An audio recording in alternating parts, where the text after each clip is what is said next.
Assalamualaikum warahmatullahi wabarakatuh. Perkenalkan, nama saya Arina Hidayah dengan NIM 20.13.00173 dari Prodi PGMI 1A Institut Pesantren Mathaliul Ulfa. Di sini saya memenuhi tugas dari Bapak Agus Jauhar sebagai pengampu dari makul bimbingan akhlak. Saya akan mereview bab putus asa dari kitab Idhatun Nasyirin karangan Syekh Mustafa Al-Walayani. Nah, jadi gini, Syekh Mustafa Al-Walayani itu mengatakan, tidaklah keputusasaan itu melanda suatu bangsa, melainkan melumpuhkannya. Tidak pula sifat putus asa itu menghinggapi hati suatu bangsa, kecuali akan melemahkannya. Betapa sangat melumpuhkan kelemahan hati itu. Sesungguhnya kelemahan hati itu merupakan penyakit yang lebih menyakitkan dibandingkan penyakit jasmani, dan lebih jelek bekasnya daripada hantaman pedang yang tajam. Nah, adapun kelemahan yang merupakan akibat pengaruh dari sekian banyak pengaruh sifat putus asa itu dapat membuat seseorang itu hidup seperti binatang. Dia tidak memahami arti kehidupan ini, kecuali seperti apa yang dipahami oleh binatang dengan instingnya, berupa makan makanan dan minum minuman yang enak, serta menikmati kesenangan yang lainnya.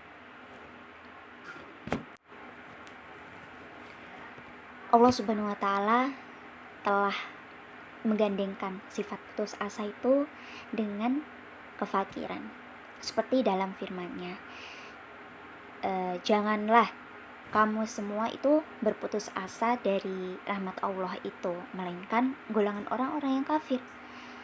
Nah, perlu diperhatikan betapa besar dosa orang yang berputus asa itu.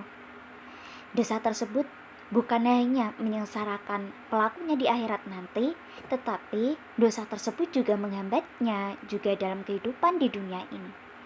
Sebab apabila orang yang telah terkena penyakit putus asa diberi beberapa urusan yang harus dikerjakan, dia tetap merasa keberatan dan hasilnya tidak akan segera tampak.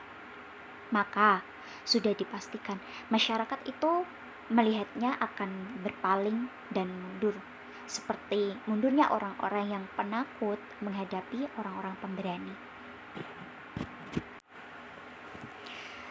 Padahal kalau bangsa ini itu mau tekun melakukannya, rajin mengusir perasaan yang menghalanginya dalam menyelesaikan pekerjaan itu, dan mau teguh dalam menghadapi berbagai kesulitan yang ada, serta berusaha menundukkan rintangan tersebut dengan keseriusan yang sungguh, dengan semangat yang menyala, dan pikiran yang tajam, tentu persoalan tersebut itu dapat diselesaikan dengan sempurna. Sebuah keniscayaan tentu akan memperoleh hasil yang diinginkan. Tetapi jika dia putus asa, kembali ditegaskan, putus asa itu adalah sifat yang menghancurkan cita-cita dan merobohkan sendi-sendi perjuangan. Kalau kalian mencoba menghadap pada sebagian besar orang-orang putus asa di lingkungan kita, ya, menurut pandangan kita bahwa mereka itu mampu melaksanakan pekerjaan besar yang manfaatnya itu kembali kepada bangsa dan negara untuk mengurus suatu persoalan yang bermanfaat, maka dia itu menolaknya dengan alasan yang tidak jelas dan tidak masuk akal. Apa alasan orang yang ujiannya putus asa terhadap keberhasilan pekerjaan dan sulitnya mencapai keberhasilan? Semua itu tuh sungguh bukan alasan. Sama sekali tidak benar alasan yang mereka ucapkan itu. Rasa dari kita semua, semoga Allah itu memaafkan orang-orang yang biasa putus asa dan mengangkat mereka itu dengan cita-cita yang luhur, serta menuntun pada perbuatan yang baik. Sesungguhnya putus asa itu telah menjangkiti seluruh hati manusia ya, kecuali sebagian kecil saja. Putus asa itu telah melingkar pada jiwa semua manusia, kecuali jiwa orang yang telah dijaga oleh Allah dengan cahaya harapan, sehingga mereka itu dapat memahami akibat, lalu berusaha memperbaiki keadaan agar dapat memetik hasil perjuangan di masa mendatang. Nah, sebagai contoh kecil saja ya, dulu waktu kelas 3 ya, itu udah mau kelulusan, dan syarat kelulusan dari sekolah saya dulu itu harus bisa baca kitab. Nah, saat pelajaran bahasa Arab gini, saya disuruh baca kitab ini, disuruh baca ini, tapi masih salah. Sampai guru saya itu gini, masa gitu aja nggak bisa?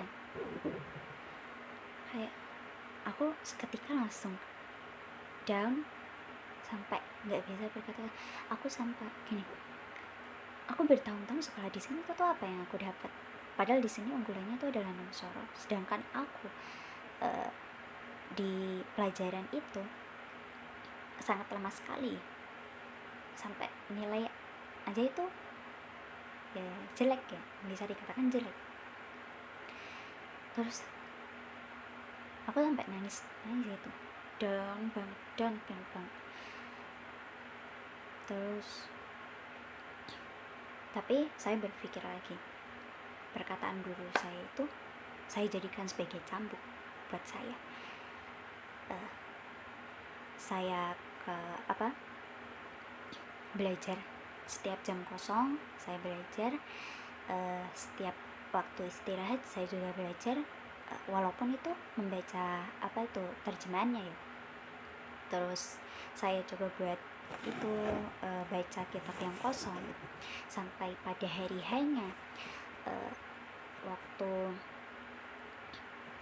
pengumuman saya sampai gini, ya Allah, mungkin kalau saya tidak lulus itu mungkin yang terbaik buat saya disuruh belajar lagi gitu.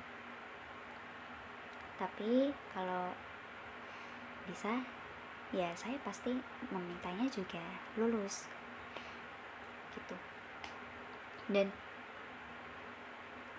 gak saya duga Allah itu punya rencana lain. Saat saya lihat rapot saya, lihat hasilnya, apa yang saya dapat di sana, saya dapat yang alhamdulillah nilainya itu memuaskan. Padahal nggak sesuai dengan ekspektasi saya. Padahal saya berekspektasi mungkin aku nggak lulus lah sini, nggak percaya sama kekuasaan Allah ya, mungkin bisa dikata kayak gitu. Tapi apa, di sini saya dapat nilai yang alhamdulillah memuaskan tuh. Jadi gini, kita sebagai generasi muda, kita tetap harus bersemangat, jangan bermalas-malasan, jangan putus asa, karena semua apapun usaha kita gini, sekeras usaha kita, dan pasti selalu ada hasilnya. Hasil nggak usaha itu nggak, hasil nggak pernah